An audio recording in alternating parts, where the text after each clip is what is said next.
Good evening. I have little doubt that the draft policy will be approved, but it's always worth listening to the canary in the coal mine, which in this instance is me. There are some laudable aims in this document, notably products to last as long as possible, no single-use plastics, eliminating waste, using local goods and services, but I'm not sure that sustainable applies to much of it.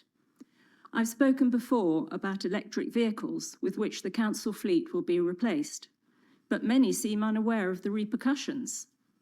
EV production causes some of the worst environmental and human damage imaginable. Cobalt mining, much of which is done by children, is causing rates of cancer and respiratory disease to rise exponentially, and babies are being born with soft bones, spina bifida, and limb abnormalities. Mine shafts are liable to frequent collapse with much loss of life. But as well as the loss of a few African children, as I heard a dedicated eco-warrior put it, the environment is being devastated too, with millions of trees cut down in Congo, a critical player in mitigating climate change, landscapes ravaged, water polluted, and crops irretrievably contaminated by waste and acid from the mines. We seem to be caught in a familiar cycle of environmental degradation, exploitation, and greed. Ironically, so that we can virtue signal that we're saving the planet.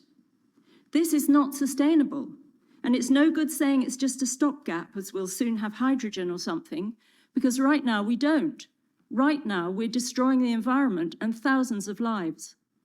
Perhaps we'll have solar panels and more wind turbines, but these provide just a fraction of the energy we need. They have environmentally costly production methods and pose as yet insurmountable recycling problems. Solar panels are dreadful for biodiversity, and wind turbines, and no, this is not an urban myth, kill up to 100,000 birds every year, according to the BBC.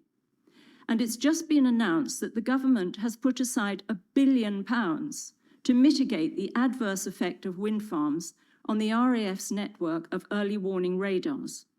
This is not sustainable.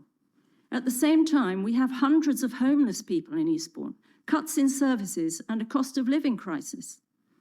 As a council, you are the first and last line of defence for every generation for whatever's coming. I understand that orders come from above, but this does not mitigate your duty of care to your constituents. Science should never be swallowed whole or from one source. Climate science is a huge subject, and until one knows about obliquity and precession, the Dansgaard Ostra event, urban heat islands, why the hockey stick graph is fraudulent, and above all... If you can wrap up, please, because Sorry? That has now been 3 minutes. If you can finish your comments. I've got about 10 seconds left. Absolutely. Thank you.